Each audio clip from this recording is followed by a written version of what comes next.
Tonight on Reel to Reel, we'll speak with Vatican-bound Msgr Joseph Galante. Philadelphian Bobby Rydell talks about his support for Catholic education. Continue your spiritual journey with Father Tom Legere. And we'll see how the creators of the Flintstones bring the Bible to life. Hello, I'm Father Dave McGowan. And I'm Jane Rudolph. Welcome to this New Year edition of Reel to Reel.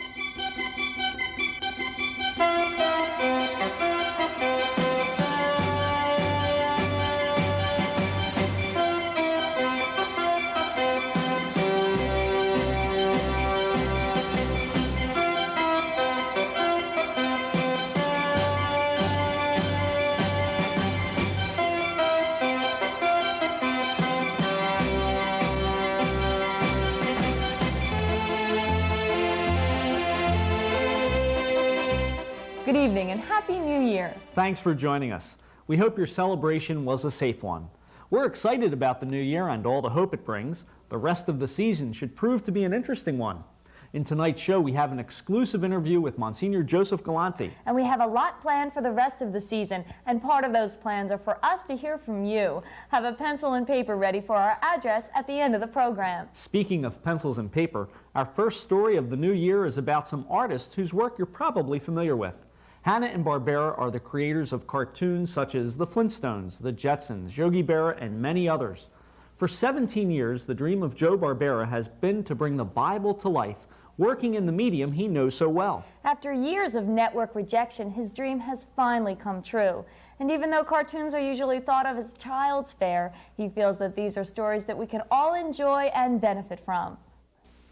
All who enter these portals pass through time.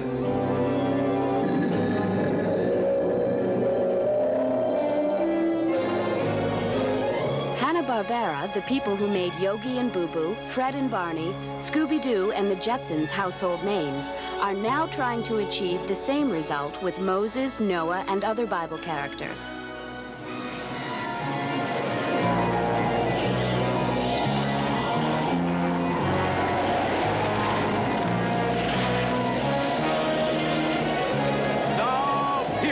Israel, cross the sea! Cross the sea!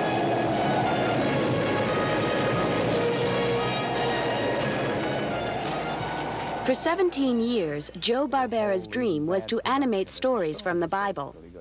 Well, here am I looking at these stories year in and year out as we scrounge and work and try to get writing, and here are these great stories, and they sit there. I resented that these stories weren't being told any further than in a church or in a Sunday school. I thought everybody should know about them. I find out people don't know about them. They know the walls of Jericho, and they know Daniel, but they didn't know why.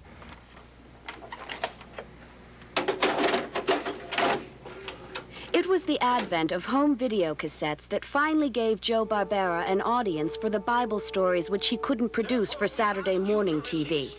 You really find it very difficult to sell the idea to a network or to syndication. They all get nervous when they get into anything that has to do with religion or Bible or whatever. Like, you know, if I said to you, well, I have the angel of death is going over Egypt at the time, and the firstborn are going to die. Well, where else could I do that unless I was doing these tapes? Because most of the time your censors would step in and say, we don't want to show the angel of death, we don't have anybody dying, and all of this backing away from what I call facts and truth and life. But in these cassettes, we do it the way it is in the Bible and in the story. Go tell all to so mark their doors, so the angel of death shall pass over them. So that's where Passover comes from. 6 episodes have been produced, and 20 more are planned for the near future. Although there was certainly no lack of material to work with, the animators faced numerous challenges in producing the half-hour stories. Rick Estrada is the story director for the series. The problem was to translate things of antiquity and things as abstract and also as eternal as the values in the gospel and in the Bible to modern terms and really spread this knowledge and bring it down to its lowest or simplest common denominator so that everybody, the small child and the old grandfather or grandmother and people of different denominations would accept these stories. That was a big challenge for us. And graphically, of course, the big challenge always is to have pleasing characters that will appeal to the most amount of people. My hair, What about your hair? that no razor would ever Yes? Yes, whatever what? cut it off. If your hair was cut off, you'd lose your strength? What?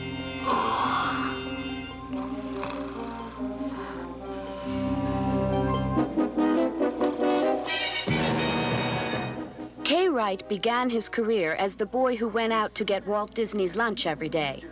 Eventually, he became an animator for such classics as Bambi, Snow White, and Fantasia. He now works for Hanna-Barbera and is the production supervisor for the Bible story episodes, a job which is different than his usual Saturday morning cartoon assignments. Saturday morning is limited animation, where you just have to get the little story out as quickly as you can. This week took a little more time and had more heart and love in it. Of course, you can't take a thing from the Bible and just ramrod it through. I think this is probably the most satisfying job that we have encountered here, as far as the ultimate end, that we know it's going to last forever. If we are worthy, we pray you will soon reveal to us your clean new land. And if we are judged worthy to walk upon the earth again, we vow to serve you faithfully. Amen. I'm in the business of entertaining, and I know that these could be made entertaining.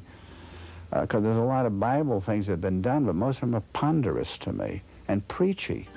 And everyone seems to think that you have to be very ponderous, you have to just preach, and you have to walk slowly, and but these were people.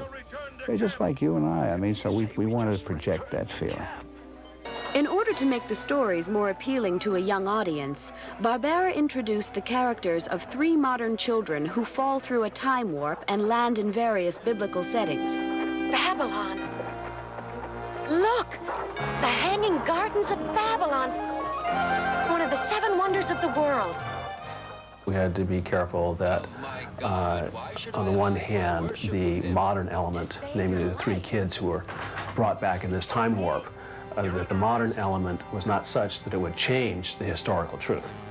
I mean, I'm not going to change the Bible. No one wants me to dilly-dally or fool around with the Bible. I want to tell the stories of the Bible. When David meets Goliath, I said, I can't hit him with a grape. I said, it was a stone and a slingshot. And he was up there against a monstrous bully and an invader, and he believed in God and in himself, and he took on this project.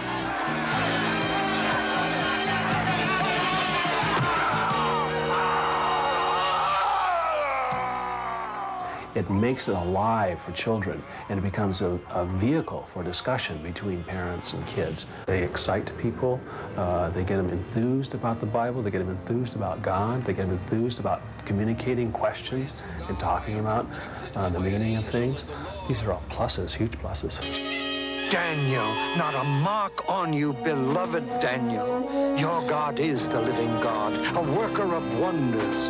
Then spread the word, Darius. Tell all your people of the greatness of the God of Daniel.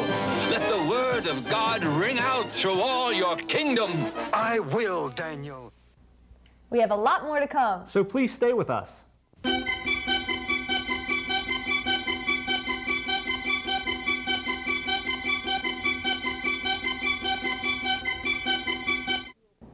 A few weeks ago, we at Reel to Reel began an appeal for your financial support. Many of you responded generously, and we wholeheartedly thank you.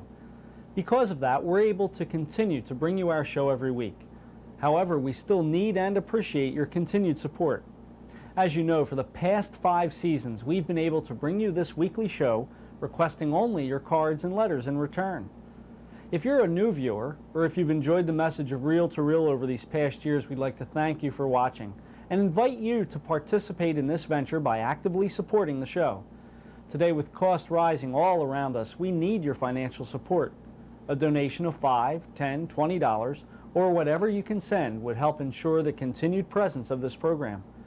Send your contributions to Reel, 222 North 17th Street, room 907, Philadelphia, PA 19103. And thank you for your help.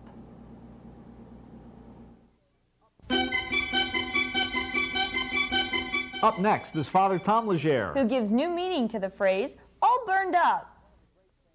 Greetings in the Lord. One of the great things about the autumn, or about the winter time, is being able to sit before a roaring fire. But did you ever stop and think of the fact that perhaps that fire can teach us something about our spiritual journey? This comes to us from the famous Spanish mystic, St. John of the Cross. He says that God is like a roaring fire, and we are like a log that needs to be transformed into a burning ember. He says that initially, of course, the log is separate from God, just like the ego feels separate from God in the beginning. Separation is the stock in trade of the ego's feelings. But then usually something comes along and throws us, unwillingly, into the fire of God's love. Most of us don't ask for this. It's some circumstance of life that comes along and challenges us to become all that we are meant to become.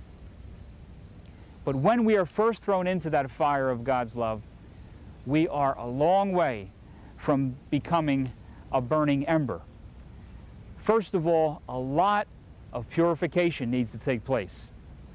The moisture, the termites, the impurities of the wood, all of that needs to be burned away before the wood even catches fire.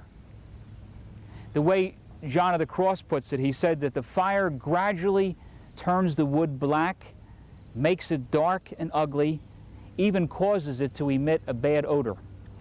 In many ways, that's the way it feels with us, I think, when we are being purified by God's love. It's not easy.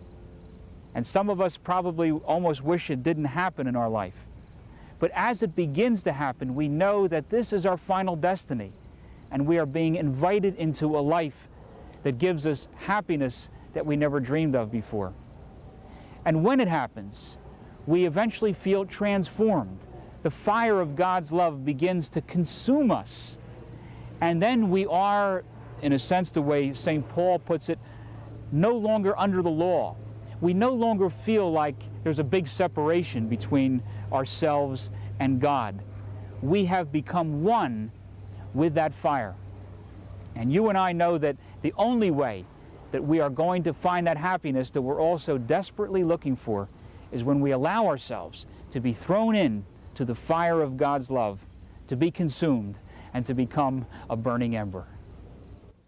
Many of us who have experienced Catholic schools know that our Catholic education is a valuable asset. A lot has been given to us by the sisters and teachers throughout our formative years that can never be taken away. But after we put our school years behind us and we're out practicing what we've learned, how many make the commitment to give something back in return? Our next story is about one Philadelphian who's done just that. Bobby Rydell is someone who's familiar to all of us in the Delaware Valley and throughout the country. Bobby attended Bishop Newman High School, Old South Catholic, and was a member of the Epiphany of Our Lord Parish in South Philadelphia. Even though he's moved on to bigger and better things, he hasn't forgotten those who made an impression on him in his early years. Ladies and gentlemen, that international singing star, Bobby Rydell.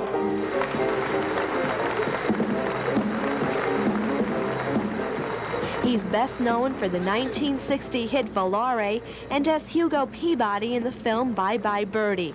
Currently, Bobby Rydell tours with the Golden Boys of Bandstand, but also saves time in his performing schedule to do benefit concerts for Catholic education, a decision that comes from his own life experience, growing up in a Catholic family and attending Catholic schools. I was born and raised and went to Catholic school all of my life, and when anything that I possibly can do to help a Catholic organization, I feel that it's, my upbringing, part of me.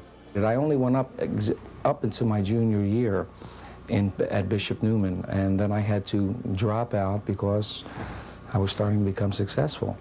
So that's one thing that I look back on and say, you know, that's something that I missed out of my life. But I went and I did a show for the school at Bishop Newman, and they said, how much do you want? And I said, I don't want anything. I said, can I have my diploma? My diploma and my graduating ring, and they gave it to me. They had the ring made up, the class of 1960, and Robert Louis Rydell, you know, class of 1960 graduation. At a recent benefit concert, Bobby's dedication to Catholic education helped 2 schools in the Pocono Mountains area of northeastern Pennsylvania add well over $10,000 to their treasuries. Those of you who are into the Trivial Pursuit game, I'm in 3 questions in the Baby Boomer edition. Yeah, I'll give you some of the questions. First one I saw. Who was the early rocker who starred in the film version of Bye Bye Birdie? Bobby Rydell. Baby boomers will remember his hit songs Volare, Kissin' Time, and Wild One. But actually, Bobby began performing at age 7 when he served as an altar boy and school student by day and a child performer in clubs in Philadelphia at night. I was an altar boy for 5 years. Served my parish was the Epiphany Parish. Memories of growing up in a Catholic family have led Bobby Rydell to offer help to Catholic schools so that they in turn will be financially able to offer the next generation a Catholic education. Well, I think just the respect, the discipline, and love in the family that I was brought up with in South Philadelphia, with the Catholic education, the religious experience, the believing of Jesus Christ, and having all of the love and attention and warmth of being, I don't know, I guess that a lot of that has to do with being raised in an Italian family. You know, all my family's here, my mom's here, my wife, my dad, my 2 children here, and actually, because of my dad. That's all I could remember, you know, as growing up, was there was so much love and respect and warmth in the house that when I got married and my wife and I had children, there was no decision. Our kids were going to go to Catholic school because I want them to grow up with the same respect and love that I had as a child. I've been very, very blessed in my life, you know. I think there are times where you have to give, you know, rather than receive, and it's a good feeling. It makes you feel very nice. It's a warm feeling in your heart.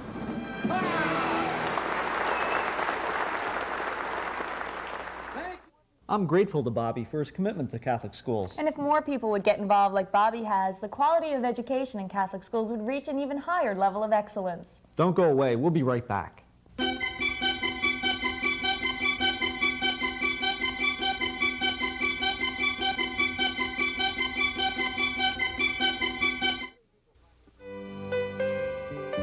Many people find retirement isn't as much fun as they thought it would be. Too much time on their hands, too little to do.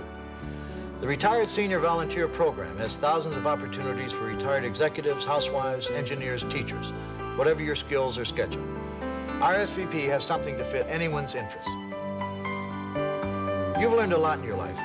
Share the experience of a lifetime.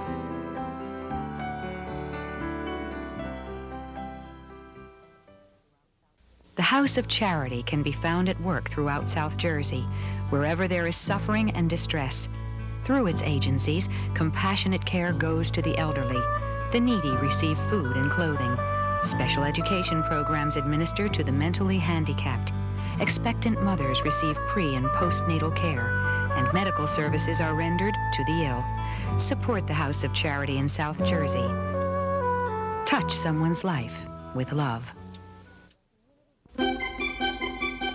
Tonight on Community Bulletin Board, Marriage Encounter is sponsoring World Marriage Day on Sunday, February 8, 1987. This year's theme is Love Lights the World.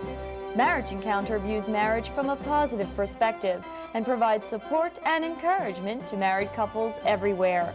If you'd like more information about World Marriage Day or Marriage Encounter, please contact Kurt or Jill Schmid at area code 609-783-7251. That's 609-783-7251. If you have an event that you'd like to see on Community Bulletin Board, please write to us here at Reel to Reel. Within the past few weeks, important events have taken place in the Philadelphia Archdiocese.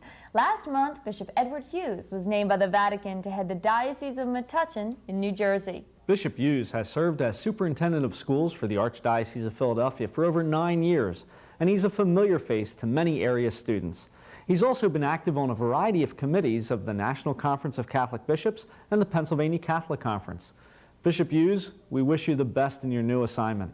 Another one of Philadelphia's own has been reassigned too. He has a little farther to travel though.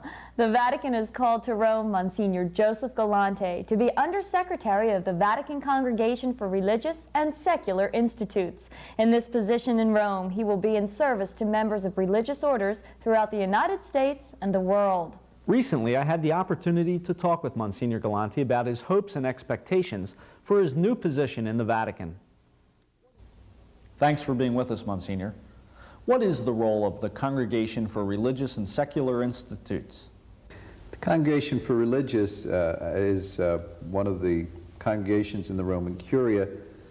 That particular congregation deals with all the institutes of consecrated life throughout the world, religious institutes, secular institutes, societies of apostolic life, and they work for the Holy Father in his relationship with consecrated institutes. We're generally familiar with religious orders of priests, brothers, and sisters, but what is meant by secular institutes?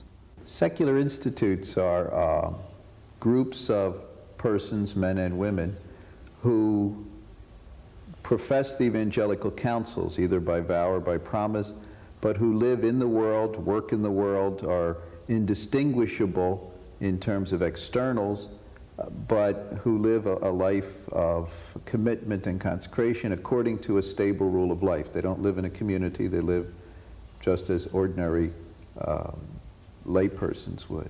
It's assumed as an American that you'll be serving in a particular way the American religious orders. What role of service do you expect to play? Well, my work as Undersecretary in the congregation will be to deal with all institutes of religious life throughout the world, but I would expect primarily with American institutes, English-speaking institutes, and the ordinary work of the congregation would be, for example, to deal with the renewal that religious institutes have had since Vatican II. Many of them have had to redo constitutions which come to the Congregation for Religious for approval.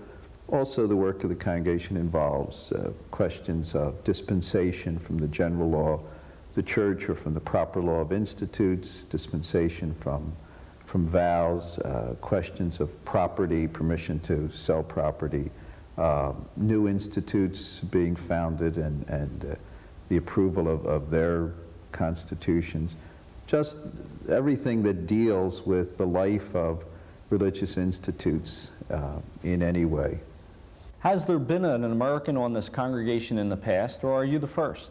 No, there have been Americans at various levels. The late Archbishop Heston, who was a Holy Cross father from Notre Dame, was at one time, I think, the secretary of the congregation. There have been Americans at various positions, minor officials of the congregation. At present, there's Msgr.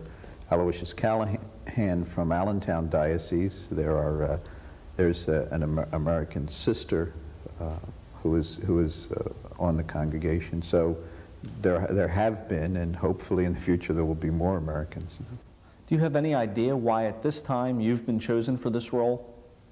I was told that the congregation, the Holy See, was looking for an American who's had a lot of experience with religious life in this country and an understanding of religious life in this country to fill a policy-making position in the congregation. And I presume that because I've had a long history of working with religious throughout my priesthood, that I was chosen for that. What do you see as the greatest strengths and weaknesses of American religious orders?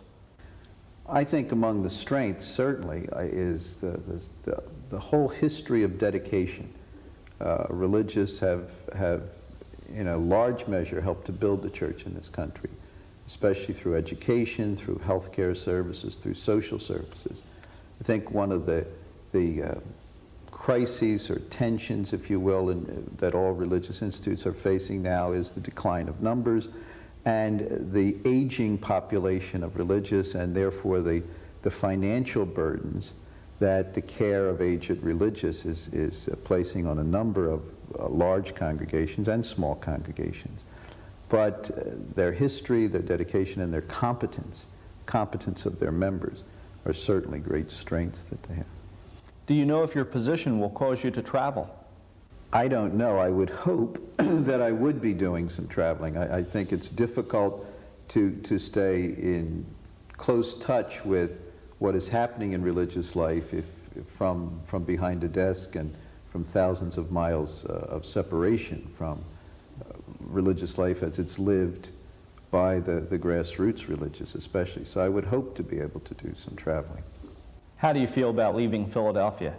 Well, I've spent a great deal of my priesthood in Philadelphia. My family's here, my roots are here, my friends, my support systems. I will miss very much all of those persons who have been such a great part of my life and have been such a support in my life. That will be difficult, very much so.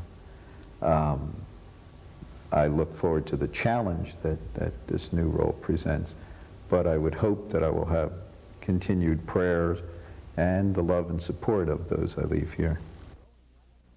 Msgr. Galante joins the growing ranks of Philadelphians serving the church in Rome. Archbishop John Foley, Father Tom Herron, and Father James Green are among the area priests who have been called to the Vatican to serve the church on a global scale. We wish you the best with your new position, Monsignor. We'd also like you to make a New Year's resolution. Send us your feedback here to Reel to Reel. Please write to us here at Reel to Reel, 222 North 17th Street, room 907, Philadelphia, PA 19103. Or call us during business hours at area code 215-668-9842. Next week, future church leaders share their feelings on vocations. Father Joe Glass has information about an historic Philadelphia Catholic. We'll travel to Long Island to learn about one priest's unique approach to helping troubled youth. And Mike Gallagher reviews the film Mother Teresa. Thanks for joining us. We'll be looking for you next week and every week throughout the new year. Good night. Good night, and enter this new year with hope, for Jesus Christ is Lord.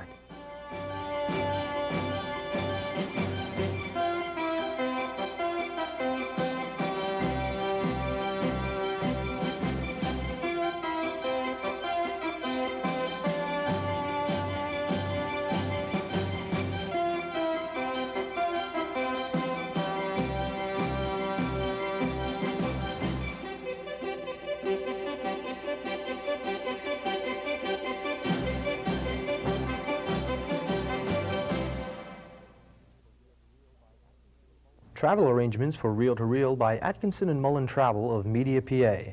Phone area 215-565-7070.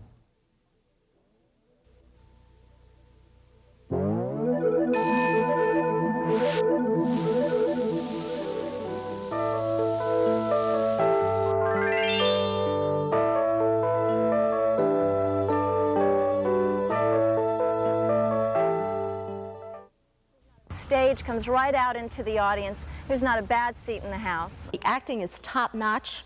The scenery is creative. The atmosphere is always exciting. It's really beautifully done. It's directed well. It's very flexible. It's creative. It's really great. They're very professional, extremely. There's a chemistry there that makes it enjoyable to attend the theater. Villanova Theater returns on February 11th with the mystery thriller What the Butler Saw. Call for information. Do you know anything about charismatic renewal? Do you think that you're too old to return to school? Whatever your response, if you would like to learn more about charismatic renewal, register now for the class in your area, in the North, South, or Northeast Philadelphia regions, or in the suburbs. Call 668-HOPE to register or for more information.